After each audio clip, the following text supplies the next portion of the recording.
face à la comptabilité, face à son administration, face aussi aux finances en fait. Et j'aimerais mettre d'abord un point très clair. La comptabilité est différente de la finance. Lorsqu'on parle de la comptabilité, là nous voyons les contrôles, soit nous voyons la conformité dans le processus d'enregistrer ou d'encoder les chiffres. Mais la finance, c'est là où nous voyons la liquidité, les cash, c'est qu'on parle de la finance. Lorsque vous voulez lancer votre entreprise, la première conformité que vous devez faire face, c'est d'abord au niveau juridique. Étant une entreprise qui œuvre dans une nation ou soit dans une société qui est la RDC, chaque société est régie par ses normes, ses lois et ses principes. Celui qui veut vivre longtemps dans ce principe doit se conformer à ce qui dit l'État. D'où une entreprise au niveau formel, au niveau juridique plutôt, vous devez d'abord avoir une personnalité juridique. C'est quoi la personnalité juridique? La personnalité juridique, c'est une reconnaissance de votre activité auprès de l'État. C'est ainsi, au niveau juridique, vous devez avoir les RCCM, qui est les registres de crédit immobilier, les registres de crédit commercial et immobilier. Vous devez avoir l'identification nationale. Vous devez avoir les numéros impôts. Vous devrez avoir les numéros d'affiliation à l'ONEM, Office national de l'emploi. Vous devez avoir les numéros d'affiliation à la CNSS, qui signifie Caisse nationale de sécurité sociale. Vous devez avoir les numéros d'affiliation à l'INPP, qui signifie l'Institut national d'insertion professionnelle. Vous devez avoir les numéros d'affiliation aussi, le permis d'ouverture. Lorsque vous avez ces documents basiques dont j'ai cité, vous êtes conforme, soit vous êtes acceptable dans votre société comme une entité génératrice de revenus, soit comme un opérateur économique. Si vous n'avez pas ces documents, devant la loi, vous violez la loi et vous êtes punissable. Donc, toute entreprise qui veut exercer dans toute légalité doit posséder d'abord ces documents dont j'ai cité. Mais il y en a plusieurs documents, ce sont les documents que moi j'appelle les documents de spécialisation. C'est comme les agréments, le permis d'exploitation, ce sont les documents de spécialisation. Mais l'effet d'avoir déjà le RCCM, c'est comme vous dites à l'État, j'accepte d'être un contributeur d'impôts, des taxes. C'est ça d'abord une entreprise. Dès que vous avez l'identification nationale, vous informez l'État, je peux opérer partout en RDC en étant comme un opérateur économique. Et l'État vous identifie parce que chaque document que l'entreprise possède a une implication sur ses activités. On ne pourra jamais vouloir exercer, soit avoir des gros contrats sans être formel. Alors, ça c'est au niveau juridique. Je répétais, au niveau juridique, vous devez avoir les documents ci-après. Le RCCM, le numéro impôt, l'identification nationale, les numéros d'affiliation à l'ONEM, à la CNCS et à l'INPP. Mais cela ne veut pas dire de vous que vous êtes encore une entreprise juridiquement conforme, non. Parce que si vous êtes dans le secteur comme de la sous-traitance, c'est pas un secteur, si vous voulez offrir vos services dans le secteur minier, vous devez avoir ce qu'on appelle l'ARESP. Donc, c'est un document de spécialisation. Si vous voulez avoir une autorisation, soit le permis de construire, vous devez aller demander l'agrément au ministère des Constructions et d'Habitat. Et ça sont les documents de spécialisation qu'une entreprise doit posséder. Ça, c'est la conformité au niveau de... euh, là, vous me captez bien? Je vois Maladie Gabou qui me dit, je suis entrecoupé. Est-ce que vous me captez bien? Les autres, est-ce que vous me captez 5 sur 5?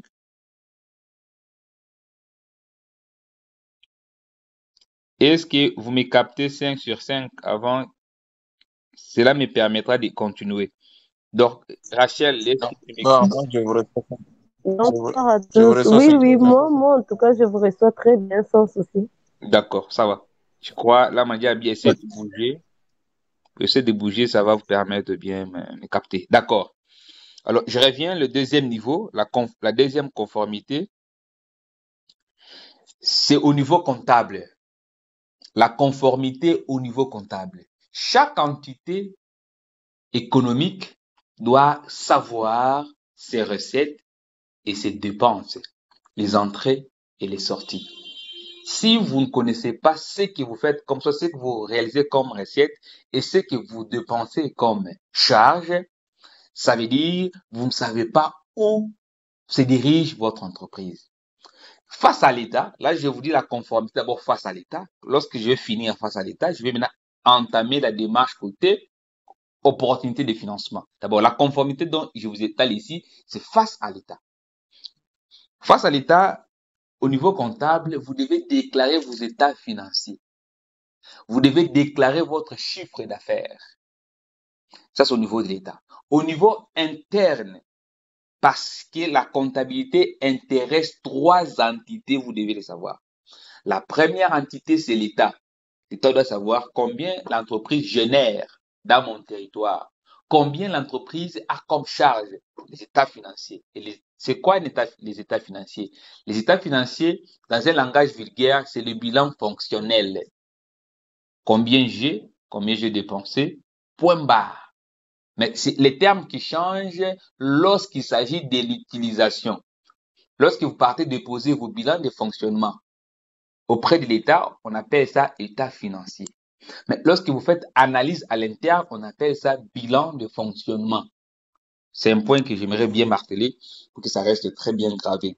Alors, alors, au niveau de l'État, vous devez très bien déclarer vos états financiers. Vous devez très bien déclarer vos chiffres d'affaires. Votre chiffre d'affaires, ce sont les deux outils qui vous rendent conforme face à l'État. Mais au niveau interne de l'entreprise, c'est-à-dire au niveau de vous, l'entrepreneur, la conformité veut dire quoi? La conformité veut dire que vous devez avoir un facturier. Et le facturier sert à quoi? Le facturier vous sert à enregistrer le recette. Aujourd'hui, j'ai vendu combien de piments? Aujourd'hui, j'ai vendu combien de beignets? Aujourd'hui, j'ai vendu combien de pièces de rechange? C'est là où se trouvent les facturiers. Et dans les facturiers, quelles sont les informations qu'on trouve dans une facture? Parce que les facturiers, c'est l'ensemble des factures. Et quelles sont les informations qu'on retrouve dans la facture? Nous retrouvons les informations ci-après. Les noms de votre client, les noms du produit acheté, soit vendu, la quantité, le prix unitaire, le prix total. Et aussi les informations juridiques de l'entreprise, de vous l'entité qui vend.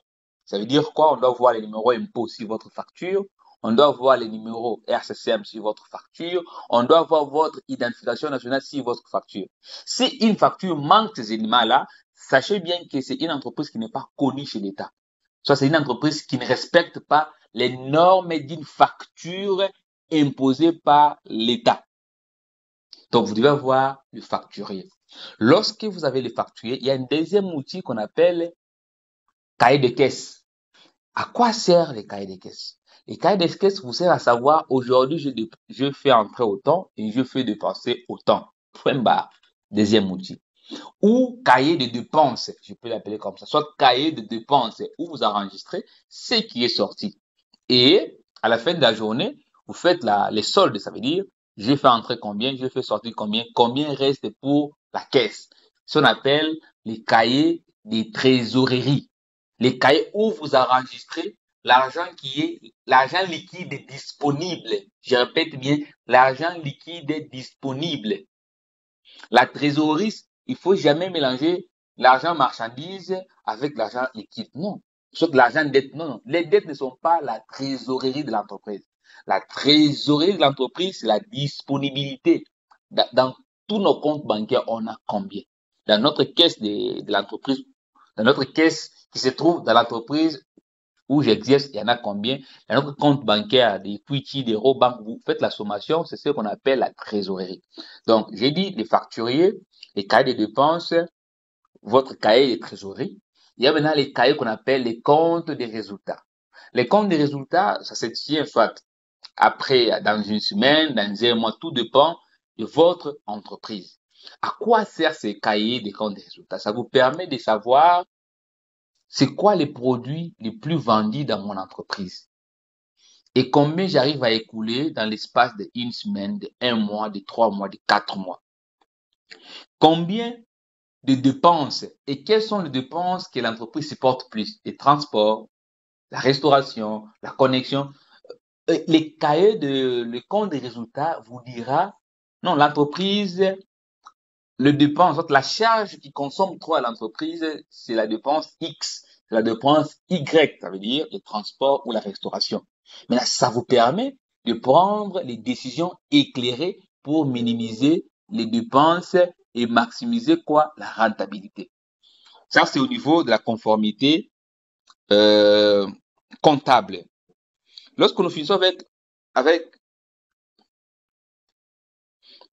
lorsque nous terminons avec la comptabilité, au niveau comptable, il y a aussi la conformité au niveau administratif. C'est la conformité administrative. Ça veut dire quoi? Ça veut dire les outils ci-après. L'État exige à toute entreprise avoir ce qu'on appelle les manuels de procédure. Pourquoi? Parce que ça vous permet de connaître qui fait quoi.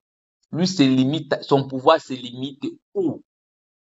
Même à ton absence, les gens peuvent très bien travailler. Ce qui fait même beaucoup d'entreprises aujourd'hui n'arrivent pas à prospérer. C'est une analyse que je donne et c'est ma lecture. On peut en faire un débat, on peut en discuter, mais mon expérience d'accompagnement me démontre que beaucoup d'entreprises n'arrivent pas à prospérer par l'absence des manuels de procédures. Comment ça se justifie? Lorsque le propriétaire de l'entreprise, le manager n'est pas là, il est en déplacement, avant de prendre un acte, on doit faire recours à lui. Par contre, dans le manuel des procédures, quand on a dit manuel des procédures manuel des procédures, il y a la partie administrative et la partie financière. Et là-dedans, on montre noir sur blanc ce que, à l'absence de manager, ce que son subalterne peut faire, jusqu'où il peut s'arrêter, quand est-ce qu'il peut appeler le manager.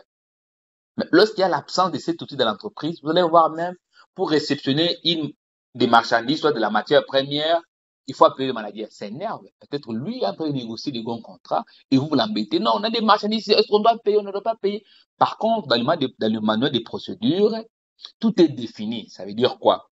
On définit même jusqu'où un subalterne de Y peut agir. Quand est-ce qu'il peut appeler l'autre? Je prends un exemple si simple. Vous êtes une entreprise avec forme juridique SAS, ça veut dire Société par action simplifiée. Et dans ce manuel, il stipule qu'au niveau de la banque, pour qu'il y ait un retrait, les retraits de $100 à $500, le financier peut retirer sans lui demander l'avis du manager. Bien sûr, si le besoin se présente dans l'entreprise. Mais de $500, de $501 à $10 000, il faut qu'il y ait la signature du manager et du financier.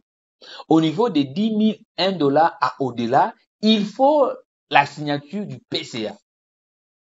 Vous voyez, tout ça c'est défini dans les manuels.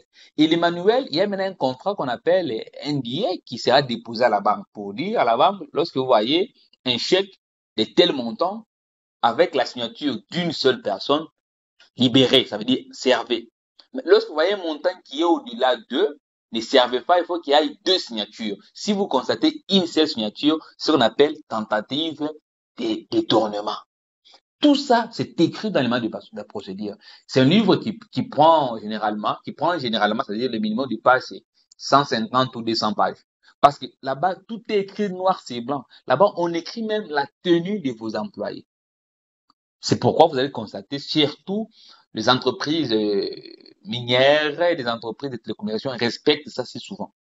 Vous allez constater que vous soyez subalterne ou pas, on vous exige une telle tenue. Celui qui ne vient pas dans cette tenue n'entre pas dans la cour de l'entreprise.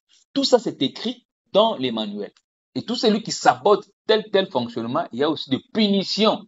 Donc, le manuel de procédure regorge la parcellisation des pouvoirs, le fonctionnement de l'entreprise, la vision de l'entreprise, le processus aussi du pouvoir à l'entreprise au niveau administratif. Maintenant, au niveau financier, ça veut dire quoi? Au niveau financier, j'ai même donné un exemple qui est lié d'ailleurs avec la banque. Au niveau financier, il y a les montants que l'entreprise accepte ou tel acteur peut emprunter, même dans les négociations des contrats. Mais aussi au niveau financier, l'entreprise doit décider quel montant il faut débloquer.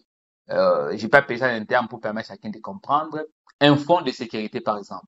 Ça veut dire, notre entreprise, même s'il n'y a pas des entrées, on ne peut pas toucher dans nos réserves financières. Ça veut dire, nos réserves nous permettra, lorsqu'il y a des crises énormes comme Covid, on peut aller toucher. Et autrement, ce qu'on appelle le fonds de roulement. On peut décider, le fonds de roulement peut être de 6 mois, de 3 mois, de 1 année, de 20 ans. Tout est défini au niveau financier. Alors, je crois que j'ai expliqué exactement la conformité des entreprises au niveau de l'État et au niveau interne. Maintenant, je vais prendre cette conformité, je vais l'affronter avec les opportunités de financement. Comme je l'ai dit au début, chaque entreprise a pour vocation de se faire de l'argent. Ça veut dire augmenter sa rentabilité, minimiser son dépense. Mais comment on doit augmenter sa rentabilité et minimiser les dépenses? On le fait lorsque nous sommes conformes au processus d'accès au financement, soit au processus de passation de marché. Je le répète bien. On devient rentable en minimisant les dépenses lorsque nous sommes conformes au processus d'accès au financement, mais aussi aux conditions, soit au processus d'accès aux passations de marché. Je suis un bailleur de fonds, j'ai 5 000 $ que je vais donner comme crédit aux entrepreneurs. Mais ces entrepreneurs doivent être conformes au niveau juridique. Ça veut dire quoi? Il faut que ce soit une entité connue dans son pays. Je donne un exemple, je ne suis pas un Congolais, je suis un Européen. Je vais vous demander en première position votre personnalité juridique. Ça veut dire quoi? Votre numéro RCCM, votre numéro impôt, votre identification nationale et les statuts. Peut-être les statuts, c'est pas trop demandé parce que les RCCM donnent déjà tout dedans. Les 3 documents qui sont beaucoup plus demandés. Et après, si vous êtes dans les secteurs trop comme mine, ainsi de suite, je vais vous demander encore le permis d'exploitation. Le permis d'exploitation, je vous demande encore le permis des carrières minières. Si vous n'êtes pas dans les carrières, tout dépend de votre secteur. Je vais prendre un exemple comme ça. C'est-à-dire, le document maintenant des spécialisations sont demandés pour me rassurer, moi bailleur, que vous répondez, d'abord vous respectez votre État en étant en parfaite conformité juridique, mais aussi, moi, je permets. Pourquoi? Parce que si j'investis dans votre entreprise, vous me fouillez, je peux facilement vous retracer avec l'État. L'État peut dire non, c'est un opérateur connu dans mon pays. L'État connaît même le fonds qui se trouve dans vos comptes bancaires quand vous êtes une entreprise. Chaque entreprise qui existe, mettez-vous en tête que la DGI connaît les fonds qui sont logés dans vos comptes bancaires. Ça, vous devez le savoir. Parce que les banques sont tenues de collaborer avec la Direction générale d'impôts. C'est pourquoi, par moment, vous pouvez être là, surtout quand vous faites même une transaction de 5 000 $, on vous appelle par la DGI. Nous sommes ici au Bénin. Est-ce que votre entreprise respecte la TVA? On commence à vous demander comment ils ont connu. Les banques renvoient après 3 mois, après 6 mois, les entreprises qui arrivent à battre record en termes de transactions financières. Ça, c'est une évidence que je vous donne. Donc, je dois me rassurer que la personne est conforme. La personne répond aux critères. Lorsque tous ces documents, vous me livrez, je dois passer maintenant au niveau de la comptabilité. Là, je vous parle en tant que bailleur. Je dois demander, est-ce que vous déclarez vos états financiers? Les états financiers, comme je vous ai dit, ce sont le bilan fonctionnel. Mais avant de les déposer chez l'État, il faut qu'il y ait un sceau d'un expert comptable. S'il n'y a pas un sceau d'un expert comptable, et comme vous le savez, les experts comptables sont connus par l'État, ils ont des numéros. Donc, dans les sceaux d'un expert comptable, il y a son numéro d'un expert comptable et tout est en ligne. Et lorsqu'à moi, en tant que bailleur, lorsque vous m'envoyez vos états financiers, sans être certifié, ça me prouve que vous n'êtes pas conforme face à votre état. Et je ne peux pas injecter mon argent. C'est un grand risque parce que vous ne payez pas d'impôts et de cotisations auprès de l'État. Mais lorsque vos états financiers ont un sceau ou la signature d'un expert comptable, ça fait monter l'entreprise en termes de crédit. Donc, c'est quelqu'un qui respecte, qui est conforme avec l'État. Il est honnête. C'est ça l'honnêteté dans le business. L'honnêteté dans le business n'est pas traduite par vos paroles, la manière de parler. Comprenez, je suis au début, non. C'est dans les actes. Avez-vous ça, oui ou non? Non, donc vous n'êtes pas honnête. Cela ne veut pas dire que vous n'êtes pas honnête. Non, vous partagez que vous êtes honnête.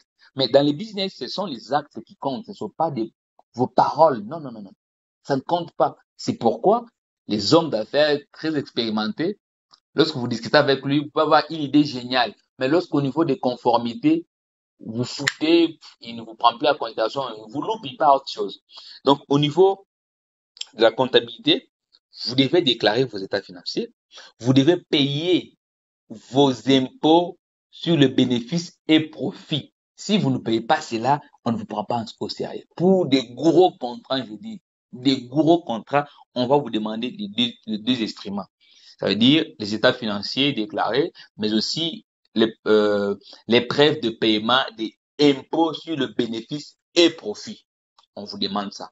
On peut aller un peu plus loin pour vous demander preuve de paiement sur le dividende. Parce que lorsque vous payez, vous déclarez vos chiffres d'affaires, on frappe en termes d'impôts. Vous déclarez aussi les dividendes, c'est-à-dire le bénéfice que vous partagez entre associés. L'État vous taxe encore, vous frappe encore sur ça. D'où il y a d'autres qui développent une politique, on va le voir après, pour échapper à ça. Mais il faut payer, il faut respecter l'État. Au niveau administratif, un bailleur de fonds va vous demander, et je reviens encore au niveau comptable là, au niveau juridique. On va vous demander le papier comme si c'est un financement au niveau des miniers, on va vous demander l'ARSP. Avez-vous l'ARSP? Avez-vous un numéro de TVA? Si vous n'en avez pas, je ne donne pas mon argent, vous n'êtes pas honnête. Vous pouvez être honnête, vous priez chaque matin, vous êtes prophète, mais dans le business, vous devez vous conformer. C'est ça la conformité dont je vous dis. Au niveau maintenant administratif, est-ce qu'avez-vous un manuel de procédure? Est-ce qu'avez-vous les contrats? Est-ce que les contrats, c'est les CDD ou soit les CDI? On vous pose toutes ces questions pour savoir l'état de vos employés. Est-ce que vous payez les IPR? Est-ce que vous payez l'ONEM? Est-ce que vous payez CNCS? Est-ce que vous payez l'INPP? On vous pose toutes ces questions. Est-ce que vous payez TVA? On vous pose toutes ces questions. Si vous payez tout cela, montrez-nous des preuves. Ça fait encore monter votre entreprise en termes de crédit. C'est une bonne note, une bonne appréciation. C'est-à-dire, ça séduit encore davantage, moi, bailleur de fonds. Je viens au niveau financier, je vous demande combien avez-vous dans votre compte bancaire? C'est le fonds de roulement. L'entreprise est capable de survivre en cas de crise pendant combien de temps? 6 mois, une année, 2 mois. Si l'entreprise n'a pas de fonds de roulement, vous êtes disqualifié et vous allez vous rendre compte que même dans les contrats de passation des marchés, on va vous dire, il faut que l'entreprise nous prouve que dans son compte bancaire, il a au moins 20 000 dollars. Mais nous, à ce oui. C'est encore une façon de tamiser pour avoir des entreprises sérieuses et déterminées pour faire le business. Les affaires ne sont pas du tout faciles. Donc, vous devez avoir cette conformité. Lorsque vous remplissez tous ces critères, je vous lis l'opportunité de financement que je vais vous présenter après cela, vous sera très, très facile à accéder. Mais aussi longtemps que vous n'êtes pas conforme, je vais vous demander de bosser dur. Je pense bien qu'il y aura une question du genre. Alors, nous qui sommes informels, qu'allons-nous faire? Nous avons des idées, qu'allons-nous faire? D'où j'interviens en vous disant aussi souvent, il y a l'incubateur qui est à votre côté. L'incubateur qui s'appelle Luba Hub. Et cet incubateur vous accompagne de l'idée à la concrétisation des business, mais aussi à votre expansion. D'où j'avais eu même un sondage dans les groupes pour savoir, vous faites quoi dans les groupes? Vous avez besoin de financement, de mise en réseau, de formation, de coaching, de mentoring. C'était pour moi une façon de savoir c'est quoi votre besoin spécifique pour vous accompagner, pour vous orienter. Mais si vous ne répondez pas au sondage, vous mettez vous-même en danger parce qu'à un certain moment, si vous voyez, je commence à retirer, je vais aussi vous retirer. Parce qu'on a besoin de construire une communauté des entrepreneurs déterminés, dynamiques et fédérateurs. Mais si vous n'êtes pas fédérateur, si vous n'êtes pas quelqu'un qui veut le bien-être universel, mais pourquoi vouloir toujours lorsqu'on parle de financement? C'est une question qui se pose. Alors, je reviens pour vous expliquer c'est quoi l'Uba Hub. L'Uba Hub, c'est un incubateur d'entreprise qui vous accompagne dans la création, dans la gestion, de la croissance et la pérennité de votre business plan. Et l'Uba Hub, comment fonctionne? Nous fonctionnons par les programmes. Il y a les programmes de pré-incubation, soit d'idéation. Il y a les programmes, pardon, des questions, vous allez poser après. Laissez-moi finir la présentation de l'Uba déjà. Et vous allez me poser des questions après. Il y a les programmes d'incubation. Ces programmes d'incubation, nous recrutons. Au niveau des programmes d'idéation, nous prenons des entrepreneurs qui n'ont que des idées et qui ne savent pas quelle idée lancer. Et nous vous accompagnons pour faire la sélection d'une très bonne idée parmi les gens qui se torturent dans votre cerveau. Et nous vous accompagnons dans la matérialisation de cette idée. C'est ça le programme. Et le programme prend 3 mois. Et ce programme-là est payable à $250. Et 3 mois plus 1 mois d'accompagnement. C'est-à-dire, après avoir été incubé, on va voir sur le terrain comment ça fonctionne pour avoir un retour sur le marché. Parce que le marché parle, bien sûr. Nous avons le deuxième programme qui s'appelle le programme d'incubation. Là, nous prenons que des entreprises, soit des entrepreneurs ayant un produit, un produit mais qui n'a jamais été vendu peut-être, mais soit un produit qui se vend déjà, mais qui éprouve des difficultés dans l'écoulement, qui éprouve des difficultés dans la validation du marché, qui éprouve des difficultés dans la définition de leur modèle économique. Et quand je dis modèle économique, ça veut dire quoi? Le modèle économique renvoie sur la manière que l'entreprise vend son produit. Comment vous vendez votre produit? Comment vous arrivez à écouler votre produit? C'est ça les modèles économiques. Ça ne pousse pas vous embourber les termes. Et là-dedans, c'est un programme aussi de 3 mois plus 4 mois, plus 1 mois d'accompagnement. Le paiement revient à $500. Il y a le dernier programme, c'est le programme d'accélération. Ça veut dire comment vous faire quitter de la vente, vous booster sur la vente en échelle. Vous connectez avec le supermarché, vous connectez avec les réseaux d'exportation. En gros, c'est vous quittez de la vente normale à la vente à l'échelle, avec un modèle économique que nous allons redéfinir en termes de B2B, pas B2C. C'est un peu ces 3 programmes. Mais hormis ces 3 programmes d'accompagnement que nous offrons, nous avons aussi des services. Il y a des services comme le placement des agents. Nous plaçons des comptables. C'est-à-dire, à partir des cadres jusqu'aux subalternes, nous plaçons dans des entreprises. Nous avons aussi les services d'accompagnement pour l'obtention des documents. Ça veut dire la formalisation de vos entreprises. Nous vous accompagnons. Nous avons un service de conseils pour le choix de votre forme juridique. Il y a plusieurs choix. Il y a les SARL, SAS que je vous ai présenté, les établissements. On vous donne les avantages et les désavantages. On vous pousse aussi ça va pas vous pousser, mais nous vous montrons noir sur blanc. Et vous, maintenant, vous choisissez votre statut qui vous voit. Et après, nous vous accompagnons. Mais aussi, nous sommes dans la rédaction de vos plans d'affaires. Nous rédigeons ensemble vos plans d'affaires, mais aussi nous vous assistons dans l'exécution et faire l'évaluation de ces programmes. Hormis cela, nous sommes aussi dans le mise en réseau. C'est un point d'ailleurs où j'allais citer. Mais avant de citer, je préfère récolter d'abord des questions par rapport à mon exposé d'aujourd'hui. Et à la fin, je vais vous présenter les opportunités que j'aimerais d'habitude, toujours c'est ça l'objectif, créer une communauté des entrepreneurs déterminés et fiables parce que la croissance est douloureuse. À vous la parole et j'attends des questions. Qui se jette dans l'eau en première position?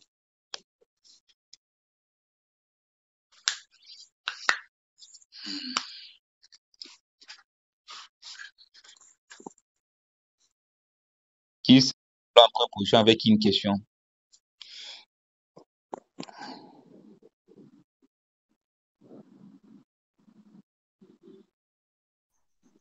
Donc, Bonsoir.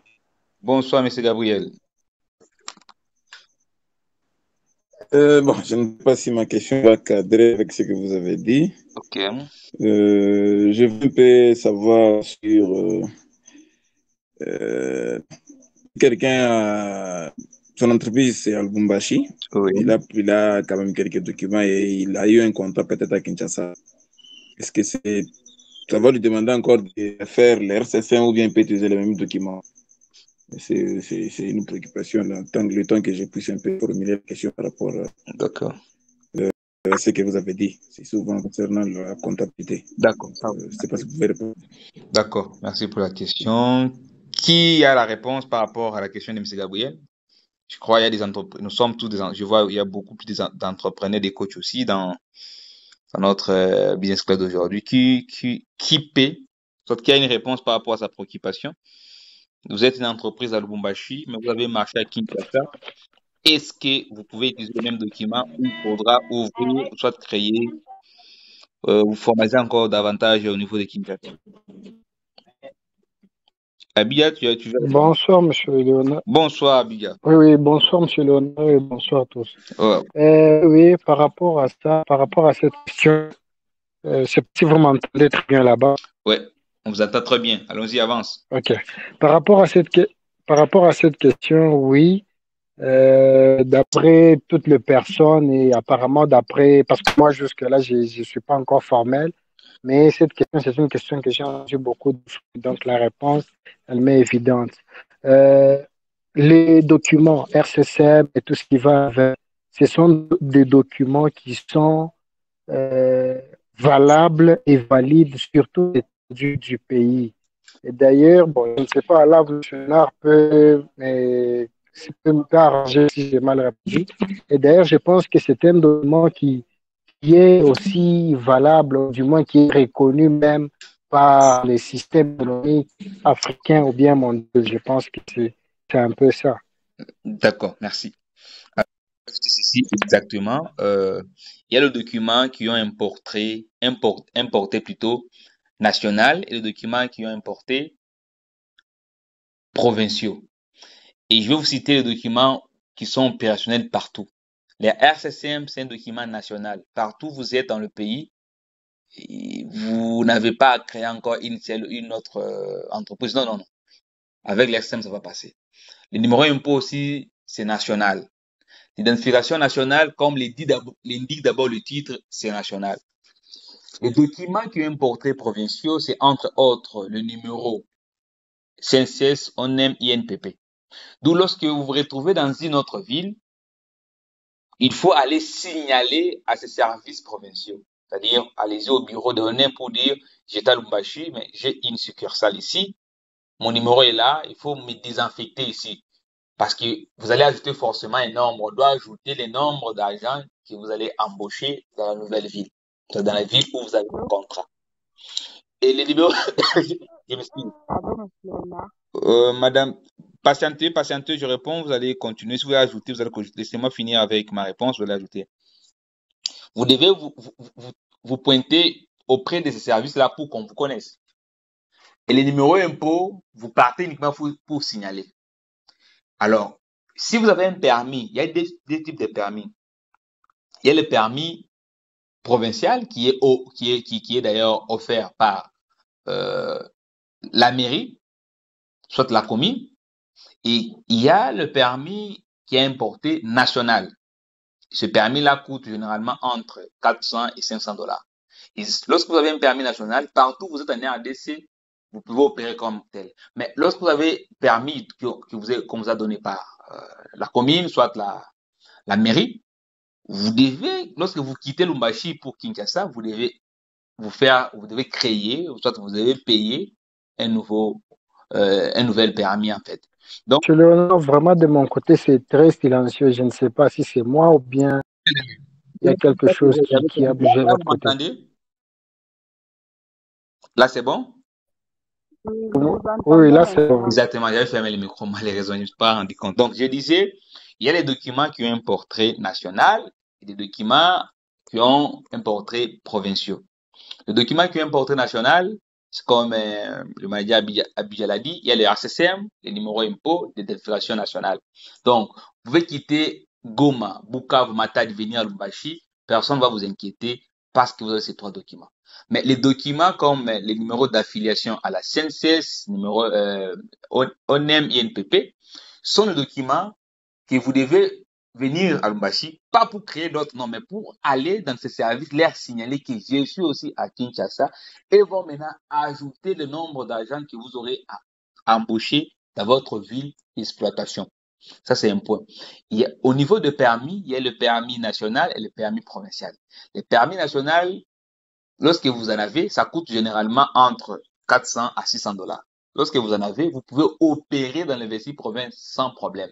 Mais lorsque vous avez un permis provincial qui est offert par la mairie ou soit la commune, une fois que vous quittez votre ville, vous devez payer notre permis d'exploitation ou de fonctionnement.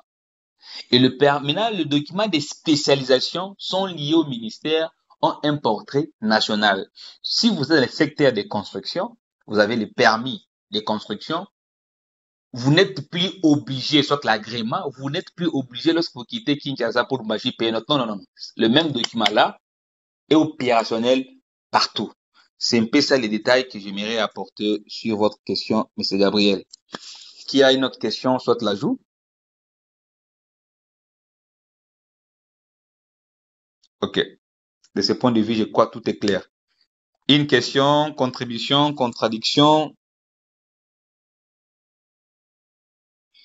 Ouais, je vois qu'il y a bon nombre de personnes qui nous ont.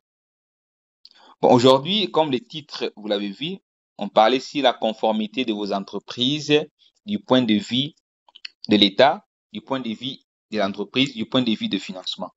Et la conformité des entreprises se trouve au niveau juridique, au niveau comptable, au niveau administratif, au niveau financier. Au niveau juridique, j'ai répété que l'entreprise doit être formelle auprès de l'État pour exercer dans toute légalité. Au cas contraire, vous allez subir des poursuites, soit des massacres comme le marché pirate.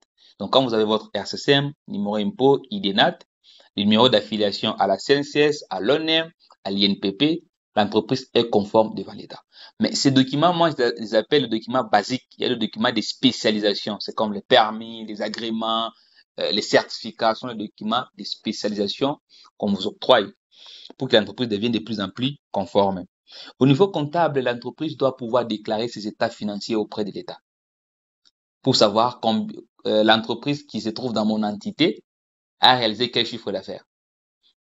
Vous devez déclarer vos états financiers, mais déclarer aussi votre chiffre d'affaires. Au niveau administratif, l'entreprise doit avoir ce qu'on appelle manuel de procédure. Dans ce manuel, on définit tout ce qui est le fonctionnement de l'entreprise, les processus de prise de pouvoir, les processus de prise de décision, les tenues, ainsi de suite de l'entreprise. Au niveau financier, c'est lorsque l'entreprise décide sur le fonds de déroulement qu'elle doit posséder. C'est 6 mois, une année, ainsi de suite, mais aussi l'intervention de chaque acteur de l'entreprise sur les fonds. Ça veut dire quoi? Vous avez un compte bancaire de l'entreprise, de tel montant, un financier peut aller récupérer sans difficulté. De tel montant, là, il faut qu'il y ait des signatures du manager et du financier. De tel montant, là, il faut qu'il y ait l'intervention même du PCA. De tel montant, il faut qu'il y ait même la signature des associés. C'est ça au niveau administratif. Lorsque cette conformité est respectée, l'entreprise peut opérer dans toute tranquillité dans notre espace congolais. Alors, cette conformité, je dis encore, ça c'est du côté du bailleur de fonds. J'ai pris l'exemple, je suis un bailleur de fonds, j'ai 100 000 $ à financer. Mais lorsque je vais financer, vous vous pointez comme la meilleure entreprise qui peut fructifier mes fonds. Je vous pose des questions. Au niveau juridique, avez-vous les ACCM? Vous me montrez. Avez-vous le numéro impôt? Vous me montrez. Avez-vous l'identification nationale? Vous me montrez. Avez-vous les documents de spécialisation, les agréments? Tout dépend de votre secteur. Si vous êtes dans le secteur minier, on va vous demander le permis d'exploitation, le permis d'études sur votre carré minier. Lorsque tout est OK, du coup, vous avez une bonne note pour moi en tant que bailleur. Donc, l'entreprise est conforme au niveau juridique. Je regarde au niveau comptable. Est-ce que l'entreprise déclare ses plans d'affaires? Ce que j'ai dit, son chiffre d'affaires c'est-à-dire l'impôt sur les bénéfices et profits. Montre-moi les preuves que vous déclarez cela auprès de l'État. Est-ce que l'entreprise déclare ses états financiers pour savoir la vraie valeur de l'entreprise? L'entreprise vaut 50 000, 30 000, 100 000. Vous démontrez, ça donne encore une bonne note en tant que bailleur. Ah, l'entreprise est honnête. Donc, dans le business, ce ne sont pas des parler, non. Ce ne sont pas la volonté, non. Mais ce sont les actes que vous posez qui rendent l'entreprise honnête et intègre. Au niveau administratif, je dois me poser la question. Avez-vous, comment vous prenez des décisions dans votre entreprise? Ça veut dire la prise de décision, les manuels de procédure entrent en jeu. Montrez-moi, dites-moi comment vous prenez vos décisions. Dites-moi où se limitent les pouvoirs de X et de Y. Au niveau financier, est-ce que l'entreprise a aussi la liquidité hormis mon argent que je vais injecter? Donc vous allez voir, je vais dire non, vous voulez 100 000, vous devez montrer que vous possédez dans votre trésorerie le 20% du montant demandé. Ça sont les exigences du bailleur. Lorsque vous respectez ces exigences-là, vous êtes conforme à cela, je finance votre entreprise à toute quiétude en fait. Mais lorsque je me rends compte qu'il y a de petits soucis, je ne finance pas.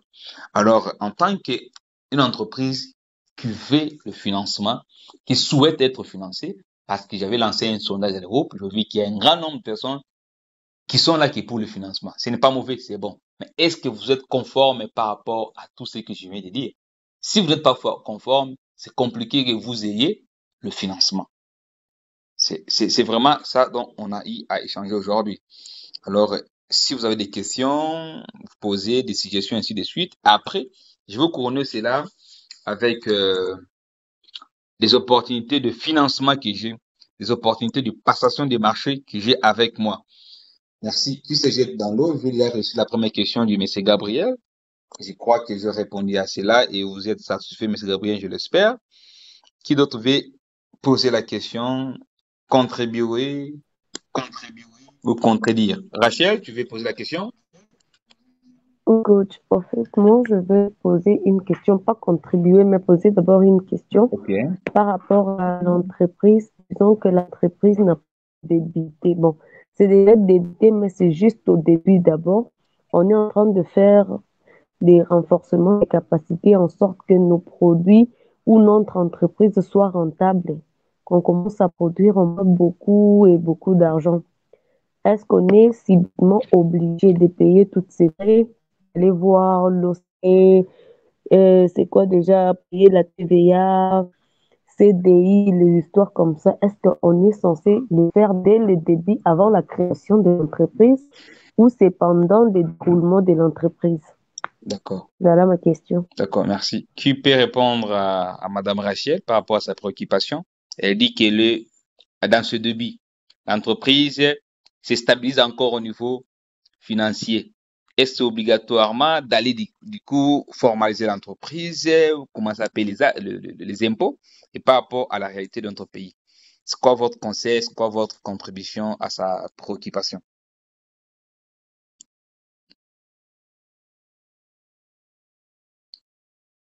Ok, j'espère. Bonjour tout le monde. Bonsoir Madame Binata.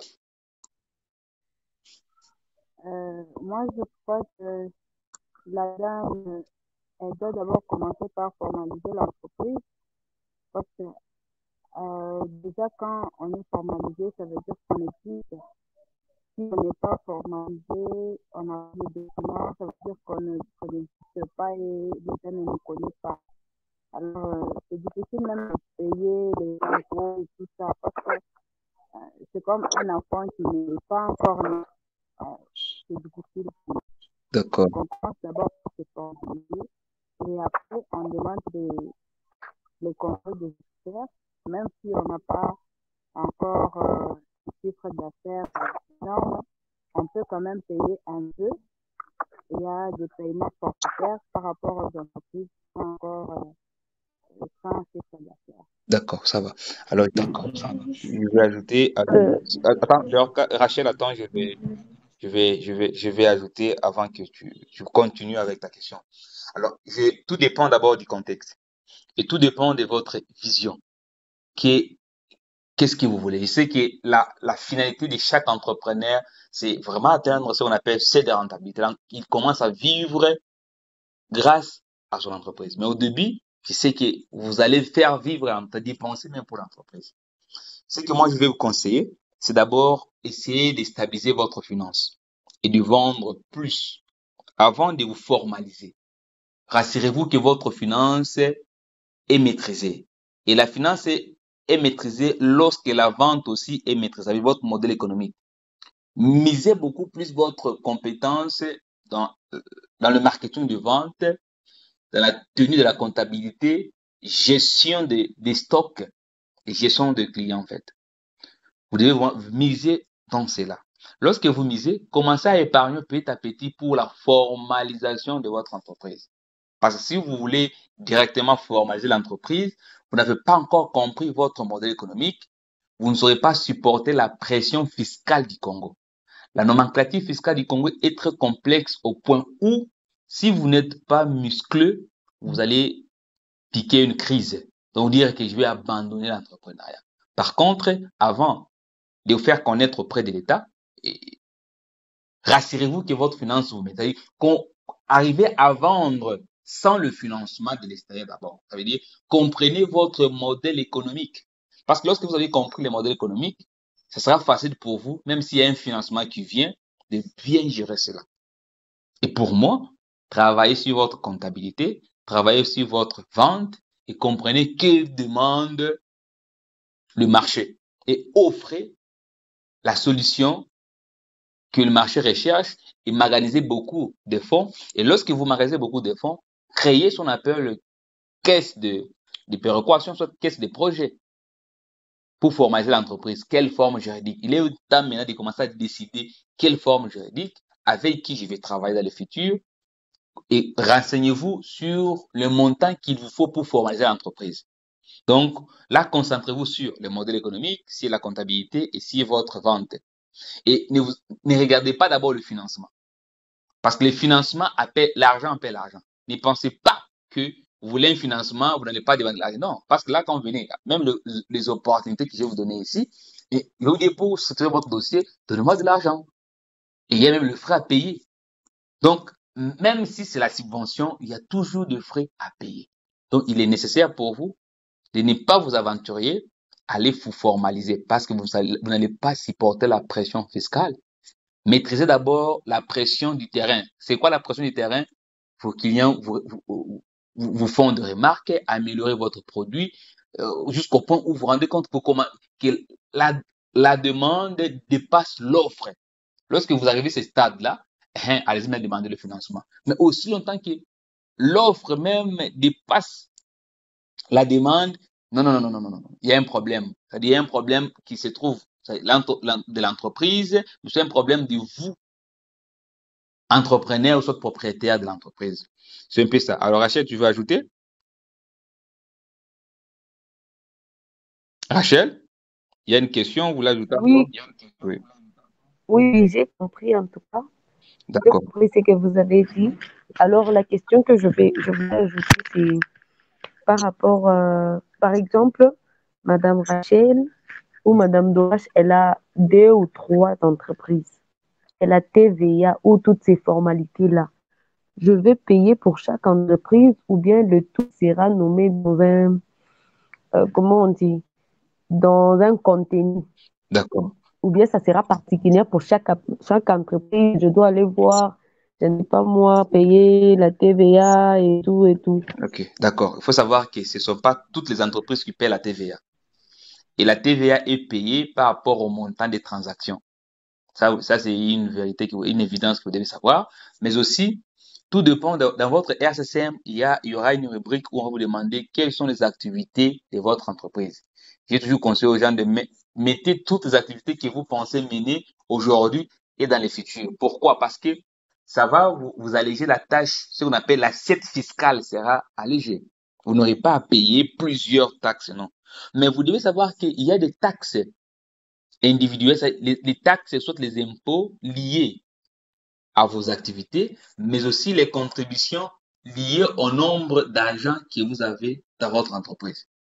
Quand je vous ai dit le numéro d'affiliation à la CNCS, tout ça, ces numéros-là, c'est pour savoir combien d'employés avez-vous et vous devez payer ces contributions que moi j'appelle des impôts indirects par nombre de vos agents. Si par exemple vous avez 10 agents, on va prendre, par exemple, on aime ces 0,2%, vous multipliez, chaque agent, vous devez prélever sur son salaire 0,2%. L'hyper, c'est la même chose. C'est pas 2%, c'est 15 ou 16 comme ça. Vous devez prélever sur chaque agent 0,16. D'où il est important de jouer à tout ça. C'est-à-dire, l'assiette fiscale, il faut toujours, je crois, c'est un débat qu'on va pouvoir animer à la prochaine pour vous permettre de savoir structurer votre nomenclature fiscale, quoi payer, quand payer, pourquoi payer. On va en parler à la prochaine. Mais c'est un peu ça. Plus vous avez des succursales, plus l'assiette fiscale aussi augmente. Moins vous avez des succursales, moins aussi l'assiette fiscale augmente. D'où la stratégie actuellement, vous avez constaté beaucoup d'entreprises, ils ont les contrats journaliers. C'est pour diminuer la charge fiscale qui pèse trop en RDC. On doit se le dire. Bien sûr que mais ça ne pèse pas trop comme en France, mais quand même ici, le mal est que ça pèse extrêmement trop. On ne sait pas qui paye, comment payer. Surtout quand vous êtes un entrepreneur, vous n'avez pas un coach, vous n'avez pas un expert fiscal, vous n'avez pas tout ça, en fait, ça va vous donner une pression énorme. Je vous dis, et je sais de quoi cette histoire, des fois, ça peut même casser les nerfs des entrepreneurs qui abandonnent les entreprises comme ça pour aller. C'est un peu ça. Il y a encore une autre question? Non, de ma Non, part, en tout cas, j'ai j'ai dit compris. pour tout le Merci monde. beaucoup. Ça, c'est bon. J'ai dit ça, c'est pour tout le monde. Ah oui, Oui. ça Par rapport au va. sujet du jour, avez-vous une question, contribution, contradiction aussi, c'est permis. C'est la science. C'est bon, c'est lorsqu'il y a la contradiction. Soit tout est clair. Bonsoir, monsieur Omar, et bonsoir à tous. Oh, bonsoir, monsieur. Je voudrais vraiment vous remercier pour cette conférence. En fait, j'avais une petite question, ou bien j'avais besoin d'un éclaircissement par rapport par rapport au fonds de roulement. Que pouvez-vous m'éclaircir un peu plus? Parce que vous avez évoqué ce point lors de votre exposition. Alors, j'aimerais un peu en savoir plus concernant le fonds de roulement. Je ne sais pas si vous pouvez m'aider dans ce sens-là. Alors, vous voulez savoir quelles sont les rubriques qui composent un fonds de déroulement ou soit vous voulez savoir comment calculer le fonds de déroulement d'une entreprise? Oui, vous étiez en train de parler d'un fonds de secours et vous avez parlé du fonds de déroulement. Soit vous disiez que le fonds de déroulement pouvait constituer un fonds de secours pendant des périodes de crise, à l'exemple de COVID-19. Alors, j'aimerais un peu avoir des éclaircissements sur ce point. D'accord, ça va. Alors, par rapport, d'abord, le fonds de déroulement, vous devez mettre en tête que c'est comme on dit, fonds de roulement. Rouler, ça veut dire ça vous permet à l'entreprise de fonctionner. D'abord, ça, c'est une compréhension qui est très claire, très nette d'abord. Quand on dit fonds de déroulement, fonds, c'est l'argent. Déroulement, comment ces fonds-là roulent dans l'entreprise. Ça, c'est une compréhension terre à terre. Et le fonds de déroulement est constitué des éléments ci-après. Mais ces éléments sont décidés par l'entrepreneur. Et je parle des éléments génériques. Les salaires des agents, la communication des agents, la restauration des agents, les fonds pour l'achat des matières premières de l'entreprise, c'est-à-dire le, les frais qui sont alloués pour tenir l'entreprise en bon fonctionnement. C'est ça le fonds de déroulement. Alors, le fonds de déroulement, c'est quoi? C'est de l'argent qui permet à l'entreprise de fonctionner, mais aussi c'est un fonds que vous pouvez débloquer quelque part qui fera face pendant les moments de sécheresse de l'entreprise. Ça peut arriver que je prends un exemple d'un secteur où j'avais accompagné une entreprise à Lumbashi, secteur des boissons, c'est-à-dire takeaway, terrasse et guest house.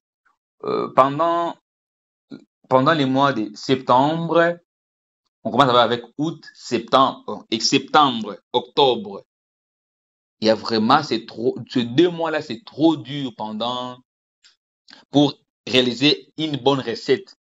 Dans les secteurs comme vente de boissons, vente d'habits, ça devient très sec parce que chaque parent se concentre sur la rentrée scolaire de ses enfants.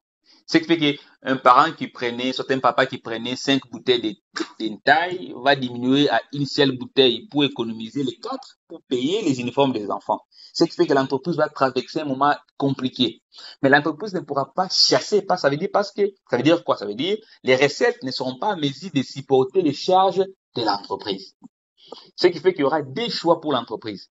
Soit licencier les employés, soit fermer ses portes. Mais ce n'est qu'une période. Et ça ne peut pas permettre en sorte que vous mettez dans les conseils techniques que vous employez. Et comment faire face à une période pareille? Il faut maintenant constituer ce qu'on appelle le fonds de réserve, soit le fonds de garantie. Je peux appeler ça autrement comme ça. Les fonds de garantie. Et ces fonds-là, c'est pour permettre de combler le vide dans des périodes où l'entreprise est incapable de le faire seule. C'est vraiment ça, ce qu'on appelle le fonds de roulement de manière terre à terre.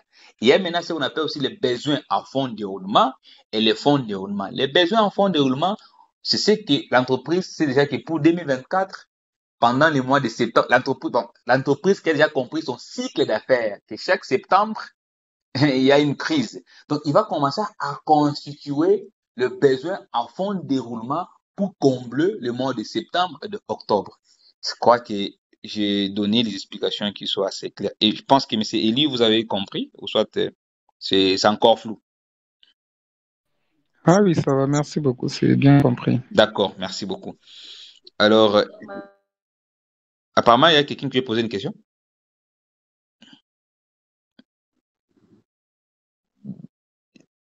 D'accord. Je vais vous présenter les opportunités de financement que j'ai. Pendant un moment, notre incubateur Luba-Eb, que vous connaissez, se spécialise beaucoup plus sur ce qu'on appelle mise en réseau, formation de qualité et le financement. Par la grâce de Dieu et par vos prières aussi, nous avons 3 sources de financement en fait. Et quand je parle de financement, c'est tout un paquet. Il y a la subvention dedans, il y a l'achat, l'entrée dans l'actionnariat, il y a le capital risque, revente ou autre rachat d'une entreprise. Tout y est dedans. Mais parmi nos 3 sources de financement que nous avons, et tous exigent le plan d'affaires. Ça, c'est un premier point. Donc, il est nécessaire pour vous de maîtriser, savoir comment rédiger un plan d'affaires. Mais rédiger un plan d'affaires, c'est pas ce que vous pensez, en fait. Non. Parce qu'il y a les aspects dont je parle de conformité. Est-ce que le plan d'affaires donne les informations sur la conformité de l'entreprise selon tous les niveaux dont j'ai cité? Ça, c'est une question. Le plan d'affaires. Après le plan d'affaires, nous devons maintenant soumettre votre plan d'affaires auprès de ces bailleurs. Quand nous soumettons ce plan d'affaires, lorsque c'est validé, chaque bailleur va maintenant donner ses exigences pour vous financer. C'est-à-dire, doit maintenant donner ses principes de conformité pour avoir l'accès. L'avantage avec nos 3, je ne vais pas les différencier ici, nous avons les bailleurs de fonds anglophones en fait, ça veut dire qu'ils parlent qu'anglais. Ça veut dire que si vous rédigez votre plan d'affaires, vous devez avoir la version française et la version anglaise. Ceux qui ne parlent pas anglais, il est temps d'apprendre le English Maito Tobi. Là encore temps. Alors, il y a ces points-là de conformité. Il y a aussi l'aspect secteur. On ne finance pas tous les secteurs. Là, je dois vous les signifier. Les secteurs qui sont beaucoup plus mis en avant, c'est entre autres les énergies. Je parle des énergies tout, en gros, construction des sites, ainsi de suite. L'agro-pastoral. Dans l'agro-pastoral, il y a l'agriculture dans toute sa chaîne de valeur, semer, la transformation, la vente, ainsi de suite. Il y a l'élevage, c'est de l'agro-pastoral, il y a l'agriculture et l'élevage. Dans l'élevage, il y a aussi toute sa chaîne de valeur. L'élevage, transformation, vente, tout ce qui veut. C'est-à-dire, peut-être aussi vous êtes spécialisé dans la transformation, c'est bon. Si vous, c'est l'élevage, c'est bon. Mais l'élevage, vous voyez, il faut que ce soit un élevage plutôt amélioré. Parce que quelqu'un ne peut pas mettre son argent pour attendre beaucoup de temps pour le remboursement. Je peux comprendre. Il y a le secteur d'éducation. École, tout ce qui est comme éducation, centre de formation, on finance. On finance aussi ce qu'on appelle génie civil. Des projets de construction, de villes intelligentes, je sais pas moi, on finance. On finance aussi les fintech, les DTech et tout ce qui est comme outils numériques, les intelligences artificielles, on finance aussi. Mais je pense bien aussi qu'ils financent même des gens qui sont dans la télécommunication aussi. Mais c'est quoi encore la condition? Il faut que votre produit soit de 10 millions. Minimum 1 million, en fait. Si vous venez avec un projet, jusque-là, dans notre paquet, c'est-à-dire nos bailleurs de fonds, personne ne reçoit encore un projet de moins de 100 000. Non, si vous avez 100 000 dollars ou soit, non, ça commence avec toujours des millions. Donc, ce sont des gros projets, des projets industriels, des projets à un fort impact. D'où élaborer ce genre de projets seuls, ça va toujours vous tourmenter. L'importance de vous faire accompagner. Bien sûr, votre partenaire fidèle c'est Luba, mais si vous sentez que vous êtes capable de rédiger seul, tant mieux, on ne vous a pas à vous imposer. Rédiger les projets équivalents 10 millions au-delà, il finance, 10 millions à 5 millions, il finance, 1 million aussi, il finance. Si vous avez c'est-à-dire, il est temps de réfléchir grand, de raisonner grand. Il est temps de s'asseoir autour d'une table, 4, 5, réfléchir des projets à grand, des projets à l'échelle où on peut aller se mettre ensemble. Tout notre, dites que chaque samedi, nous nous réunissons ici pour parler de financement, pour parler comment créer une communauté des entrepreneurs solides et fiables. Alors, ces entrepreneurs-là, qui sont déterminés comme nous, chez Luba, vous nous contactez avec votre plan d'affaires, mais mettez-vous en tête, peu importe votre forme de plan d'affaires, ça sera retravaillé avec nous. Alors, pour éviter beaucoup de frais à payer, c'est passer par notre contrat d'incubation, qui vous donne un accès déjà à un travail de fond. Et si vous n'avez pas un contrat d'incubation avec nous, c'est très compliqué parce que vous allez payer aussi le frais, mais c'est pas trop. C'est là qui ont des moyens, c'est mieux, parce que quelqu'un qui a 10 millions qui fait un projet de 10 millions, donc c'est des moyens. Donc, c'est un peu l'opportunité que j'ai aujourd'hui. Et je crois la fois passée, d'ailleurs, je vous avais demandé de déposer moi le plan d'affaires. Et je le répète encore aujourd'hui, envoyez-moi le plan d'affaires. Les sondages prouvent noir sur blanc qu'il y a plus de personnes qui sont dans le groupe pour le financement. Mais ne répondez pas par plaisanterie, mettez-vous au travail. Et si ce bailleur commence à venir au Congo, on doit pouvoir profiter de cela pour se positionner aussi. On ne pourra jamais faire face avec les autres si nous n'avons pas de moyens. Alors, nous faisons notre travail en tant qu'incubateur de vous trouver des réseaux, des relations. Et vous devez aussi les faire. Hormis pour le financement, nous sommes dans un réseau aussi mondial des entrepreneurs où au mois de, je crois, je vais vous donner la date, nous aurons une rencontre mondiale. Dans cette rencontre-là, ce sera encore un moyen de vous vendre, de vous faire connaître auprès des autres. Et je crois que ça se fera ici chez nous, mais les gens qui ne sont pas Lubumbashi, nous vous dirons les conditions, les modalités, on va vous parvenir les liens. Mais tous les membres de Luba Herb, vous aurez ces liens, ne vous inquiétez pas. Vous aurez ces liens-là sans inquiétude, sans 10 francs à payer. Ça, c'est deuxième opportunité. Troisième opportunité, nous sommes en train de discuter avec l'un des agents de Luba Herb, qui se trouve en Europe, qui est chargé des relations publiques et investissement. Nous avons déjà nous sommes dans un consortium de hubs africains. On a notre stand de 100 mètres pour les Jeux olympiques qui va se dérouler en France. Alors, tous les entrepreneurs qui veulent se faire connaître, c'est-à-dire le flyer, tout ce que vous faites, vous n'avez qu'à me contacter d'ici mardi. Je vous dirai les conditions et c'est là qui vont se sentir intéressés. Vous allez m'envoyer votre flyer de manière électronique et nous allons envoyer de l'autre côté pour la présentation, pour vous faire connaître dans d'autres cieux. C'est un peu les opportunités que j'avais à vous partager ce soir. Au moins, s'il y a une autre question ou une contradiction ou une demande d'éclaircissement, on est là. Il nous reste encore 10 minutes, donc dès qu'il est 22h, je dis 21h54, on va arrêter notre rencontre d'aujourd'hui. Questions, suggestions, contradictions, on vous écoute.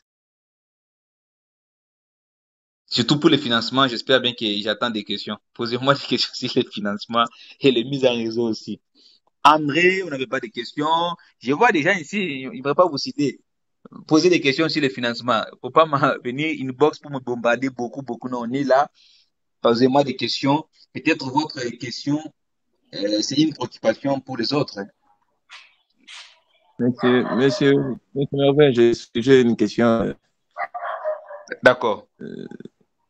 Bon, concernant d'abord, je remonte un peu là, concernant les niveaux juridiques, Oui. je voulais un peu retourner là-bas. Allô? Ouais, je vous écoute. Oui. Je voulais savoir si quelqu'un, bon, par exemple, un établissement, il a les SSM, il a l'identification nationale, il a le numéro d'impôt. Quels documents connexes, secondaires, bien des spécifications qui peuvent accompagner les trois autres documents? D'accord. Par exemple, en termes de permis, oui, c'est un peu ça. Et aussi, bon, c'était une question, bon, je voulais peut-être vous voir en personne, bon, ça, je sais pas si je peux venir inbox D'accord. Alors, pour parler un peu de d'accord. si c'est C'est bon. Inbox, c'est possible. bon. Je vous repose la question. Vous êtes dans quel secteur? Vous faites quoi comme activité dans votre entreprise? Bon, l'entreprise, c'est juste, bon, on peut dire c'est un mélange de plusieurs activités. On est dans les villes, on peut penser aussi faire des recyclages de ces plastiques pour fabriquer des matériaux de construction. Et, et aussi, bon, on compte aussi faire les ateliers de formation et centres de formation OK. Mais pour rester un peu attendez, mais actuellement, quelle est l'activité qui vous ramène plus d'argent? Bon, l'activité principale qui nous ramène l'argent jusque-là, d'abord, c'est la construction. Donc, le génie civil, les BTP aussi, on le fait. D'accord. C'est ce qui est un peu de maintenir quand même sur le rail. D'accord. Ça. Les autres ici, des projets que nous sommes en train de monter petit à petit. Super. Alors, je vous réponds. Là, j'ai des réponses très précises aussi. Comme vous êtes dans le génie civil, vous devez, hormis le RSSM, numéro impôt IDENAT, et je pense que vous avez aussi le Oui, numéro ONEM, CNCS et l'INPP. Lorsque vous avez tous ces documents, oui, vous devez rajouter aussi le oui. permis d'exploitation, soit de fonctionnement. Quand vous avez ce permis-là, c'est-à-dire qu'il vous autorise maintenant à Oui. opérer en tant qu'entité économique. Hormis ce permis, vous devez aussi avoir l'agrément du ministère des Constructions et d'Habitat. C'est un agrément, Ah, oh, oui, comme je dis, ça nage entre 400 à 600 dollars. Vous devez avoir cela. ok, Et dès que vous avez ce document-là, oui, si votre oui. RCM date de 2023 ou 2022, essayez de régulariser avec l'État. Ça veut dire, vous devez avoir l'attestation des gestions fiscales. C'est un numéro qu'on vous attribue, Ok, qui est l'annexe de votre ok, numéro impôt. C'est comme votre ok. compte bancaire où vous serez versé de l'argent pour l'IPER, c'est-à-dire impôt Ah, sur le ok, revenu professionnel. Lorsque vous payez cela, ok. l'entreprise devient plus ou moins Oui. formelle et conforme devant les investisseurs. Parce que surtout, vous êtes dans les génies civils, on ne peut pas accepter qu'il y ait l'absence d'un seul document. Non.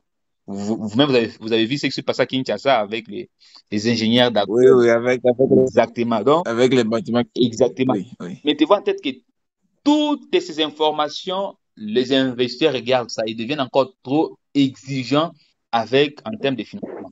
Ils ne veulent pas que même les 10 francs puissent aller dans les néants. Non, ils sont trop exigeants. Donc, lorsque vous remplissez ce que je vous ai dit, vous êtes déjà Oui, quelqu'un qu'on peut financer.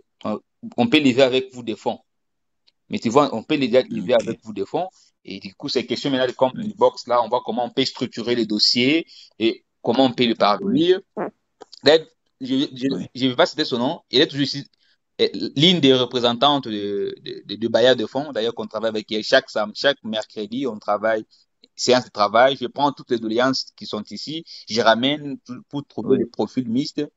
Donc, elle vous suit, elle oui, vous écoute tout ça. C'est-à-dire, quand on me suit comme ça aussi, je crois, dans les réunions avec ses collaborateurs, les groupes des investisseurs, elle soumet pour voir au Congo, il y a quel type de besoin.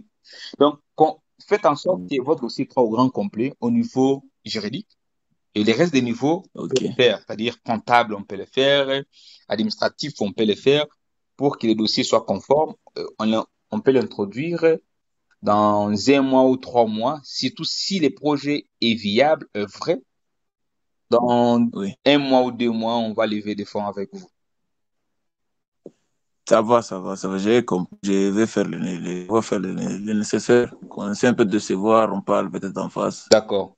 Je peux même passer même au bureau pour voir ce que ça va donner. Pas de souci.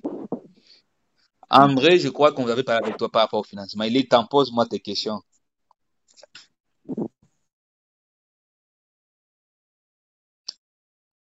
Léonard, merci, bonsoir. Bonsoir.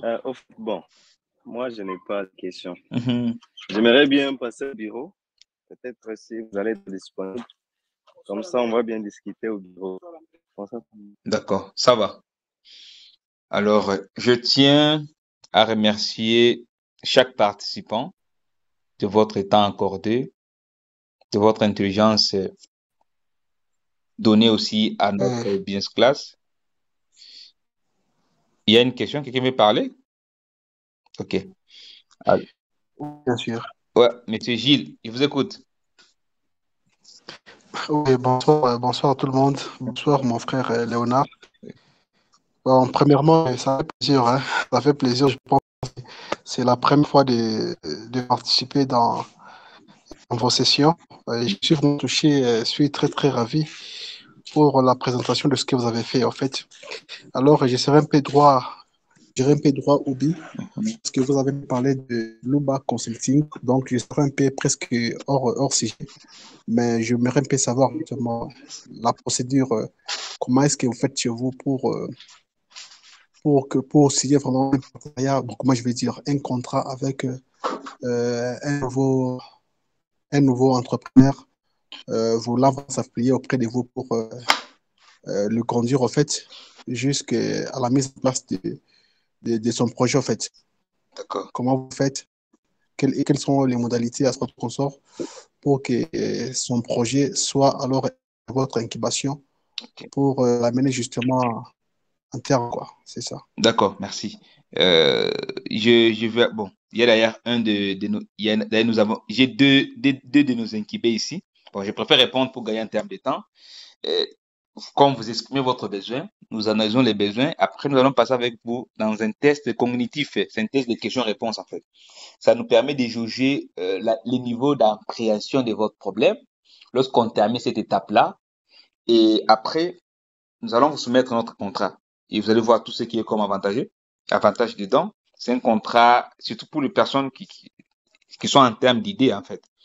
On vous soumet, vous lisez tout ce qui est dedans. Et le paiement mensuel est de $20. Et quand vous payez la mensualité, c'est-à-dire vous confirmez votre incubation, on met à votre disposition un coach, en fait. Un coach, et vous aurez une fiche de défis et des tâches. Surtout, on n'est pas, c'est nous, ce n'est pas l'incubation, soit ce n'est pas les coachs, l'incubation magique, non. Il y a des fiches où il y a des défis et des objectifs à atteindre. Et nous nous fixons par semaine et nous regardons les résultats. Et si vous exécutez les défis assignés, on dit, bon, pour degré de pourcentage, pourquoi ça n'a pas tenu, nous ajustons. Lorsque nous nous rendons compte que l'entrepreneur a compris, si on prend sur la base que vous êtes venu uniquement pour l'incubation et trouver le financement, on termine l'étape de la structuration de votre idée, on prend aussi les niveaux de renforcement des capacités techniques et managériales. On termine cette étape. Troisième étape, on prend aussi au niveau de la rédaction de votre plan d'affaires et la compréhension de votre modèle économique. Lorsqu'on termine, nous montons les dossiers et nous soumettons auprès de nos partenaires financiers. Et aussi vont analyser aller-retour, le retour qu'il va donner. Si c'est bon, du coup, il y aura un contrat d'accompagnement pour le financement. C'est-à-dire, vous quittez les contrats avec l'incubateur Luba, vous avez maintenant un contrat avec notre partenaire financier qui va vous donner aussi ses exigences de travail, la conformité. Lorsque vous remplissez cette conformité, vous avez le financement. C'est un peu ça. Mais lorsque vous venez chez nous, peut-être pour les renforcements des capacités, même processus, mais à l'exception, là, on va vous donner un coach pour vous renforcer en capacité dans les domaines où vous sentez l'insuffisance managériale ou technique, en fait. C'est un peu ça. Ok, ça va. Merci beaucoup. Alors, on peut savoir, lorsque l'entrepreneur a déjà signé un contrat avec vous, d'incubation, en fait, Mhm. alors, pendant, euh, pendant que vous êtes en train de faire pour que son projet puisse arriver au niveau voulu, par Mhm. exemple, lorsqu'il y a de la rédaction de business plan, tout comme ça, donc, va-t-il encore payer ou bien c'est déjà inclus dans les frais de contrat là? D'accord. Et j'ai bien dit, le paiement est mensuel. Ce qui fait que on va, lorsque vous signez votre contrat, c'est à vous d'être, si vous êtes très rapide et très flexible, on peut tout faire dans un moment, je ne crois pas. Et après un mois, vous payez. Après un mois, vous payez. Et dans chaque un mois, il y a des tâches à exécuter. C'est pourquoi au début, on doit vous écouter pour comprendre c'est quoi votre objectif. Vous venez faire quoi chez nous? Venez vous incuber, partir. Si c'est pour lever des fonds, on sait vous dire, OK, comme c'est pour lever des fonds, notre méthodologie d'accompagnement, ça doit être soit design thinking, soit affectuation. Il y a plusieurs méthodologies qu'on doit mettre à votre place pour atteindre l'objectif. C'est comme ça avec nous. Ok, je pense que c'est trop clair, hein, c'est trop clair. Donc, moi, je disais que par exemple, si quelqu'un venait justement avec une idée donc, d'entreprise, il vient avec ça auprès de vous pour en fait, formaliser, structurer vraiment cette idée-là, jusqu'à en faire un projet qui sera mis en exécution. Oui, Vous voyez, je pense que c'est ça même l'utilité de quoi des incubations, en fait. oui, oui. Donc, c'est ça, partir vraiment de genèse jusqu'à l'exécution du projet. Oui, oui. Donc, c'est ça, moi, ce que je dis. D'accord. C'est pour ça qu'on a même 3 programmes. Peut-être parce que nous avez capté en route. On a 3 programmes. Programme d'idéation, programme d'incubation, programme d'accélération. Et dans chaque programme, il y a les contenus. Et je crois bien peut-être une box, soit je vais envoyer quelques flyers dans le groupe pour que vous compreniez bien ce que nous faisons et comment nous accompagnons des entrepreneurs. Merci à vous. D'accord. Alors, comme je disais, je vous remercie tous pour votre participation, pour votre écoute à notre business class. Et n'oubliez pas, l'objectif est de créer une communauté des entrepreneurs déterminés. Des entrepreneurs qui font du chiffre, en fait, pas des entrepreneurs opportunistes. Donc, notre boulot, c'est de tamiser vraiment. Avec Luba, nous tamisons tous ceux qui sont opportunistes. Laissez-moi vous dire, nous allons les chasser parmi nous. On va l'excommunier. Il doit aller côté employé. Mais tu peux être employé, entrepreneur. Non, mais je vous dis, si vous êtes opportuniste, on va vraiment vous mettre de l'autre côté. Laissez la place aux entrepreneurs déterminés, aux personnes qui veulent au moins créer de la richesse, créer de l'emploi, maintenir l'équilibre de ce monde. Alors, notre sujet prochain vous sera communiqué d'ici mercredi. Et nous ferons toujours les échanges de questions et réponses comme d'habitude. Et je vais vous inviter de nous rejoindre au sein de notre hub. Coach, Au sein de notre hub. coach, Oui. Vous avez une question?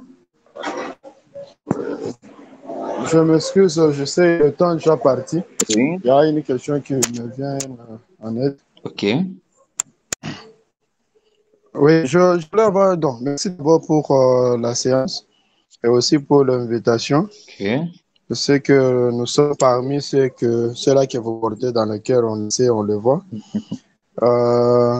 J'avais une question, une préoccupation. Je voulais savoir si un bon de commande ou un contrat d'exécution, est-ce que le consortium a la possibilité ou l'incubateur a la possibilité de procurer ou bien de mettre en contact avec le financier pour le marché? Ouais. Oui, nous avons cette possibilité. C'est pourquoi on a des fois même des partenaires techniques et financiers, c'est comme des banques de la place. On n'a qu'à voir si les contrats est vrai et vérifiable. Ça veut dire, dès que vous nous apportez un contrat, nous, on va vérifier à la source. Dès que les contrats s'affairent après, on va vous mettre en contact avec les banques de la place. Tout dépendra du montant. Si le montant est faisable, on peut les cotiser en communauté des entrepreneurs. C'est pourquoi même j'ai besoin d'habilité pour créer un fonds de garantie pour les entrepreneurs qui sont incubés chez Luba, en fait. Et ce fonds nous permettra de faire face à des situations comme telles. Vous venez avec un contrat, si le montant est passable, nous, on n'a qu'à toquer à une banque, on vous donne le fonds, vous exécutez les contrats, mais vous remboursez avec un petit intérêt, contrairement avec la banque. Ça, c'est le premier point. Si le montant est vraiment très élevé ou on n'arrive pas à vous financer, comme je l'ai dit, on va vous mettre en contact toujours avec nos bailleurs financiers. Ils vont étudier les contrats. Quand je dis étudier, ça veut dire qu'ils doivent appeler la personne qui vous a octroyé ce contrat pour se rassurer de l'authenticité du contrat et de l'exécution des travaux. Lorsque tout est OK, on vous finance. Donc, tout prend toujours un temps parce que des fois, les gros problèmes avec les entrepreneurs, c'est je viens aujourd'hui, je dépose mon contrat, j'ai besoin d'avoir le financement aujourd'hui. Je vous dis là, c'est compliqué. Mais lorsque vous venez avec les contrats, mettez-vous en tête qu'il y a toujours, ça va prendre du temps parce que c'est un processus administratif pour que le document soit conforme au manuel de procédure dont je vous ai dit, ça doit passer par XX, doit aussi valider. Après, la validation de X et Y doit prendre aussi, c'est rassurer, ainsi de suite, pour minimiser le risque de faillite, soit les risques de détournement. C'est un peu ça. Donc, vous avez un contrat signé, venez une box, on va étudier, voir où est-ce qu'on peut vous orienter pour trouver une solution. C'est un peu ça. Merci. Mais vraiment, pour des questions personnelles, je vais vous... Merci beaucoup, coach. Merci. D'accord, Manadia. Pour des questions personnelles, je vais vous suggérer de venir inbox, qu'on puisse continuer. Il est déjà 22h pour le Bumbashi. Je crois que c'est l'heure à laquelle on prend fin notre webinaire. Et à nous voir le samedi prochain. Allez déjà travailler sur vos plans d'affaires, vos questions, vos suggestions. Vous devez les faire. Ceux qui n'ont pas encore répondu au sondage, priez de les faire parce que je vais commencer à supprimer petit à petit des gens qui ne passent pas au webinaire. Mon souhait est de rester même avec 10, avec 20, mais une qualité des entrepreneurs déterminée pour les sommets. Je sais que la croissance est douloureuse, mais si on ne sent pas cette douleur-là à l'affrontant, nous serons des naïfs. Par contre, personne ne veut être un naïf ici, soit être un rejet pour sa famille. Nous tous, nous militons pour être un objet utile pour notre société, un objet utile pour notre famille, mais aussi être fiers de nous-mêmes, de ce que nous sommes en train de devenir. Comme je le sens aujourd'hui, en vous regardant aujourd'hui, à voir que chacun de nous prend de la station, chacun de nous entre de monter en puissance, et que la peur quitte vos cœurs, que Dieu Tout-Puissant pour les chrétiens bénisse vos entreprises, afin que les rendez-vous soient au sommet. Ciao.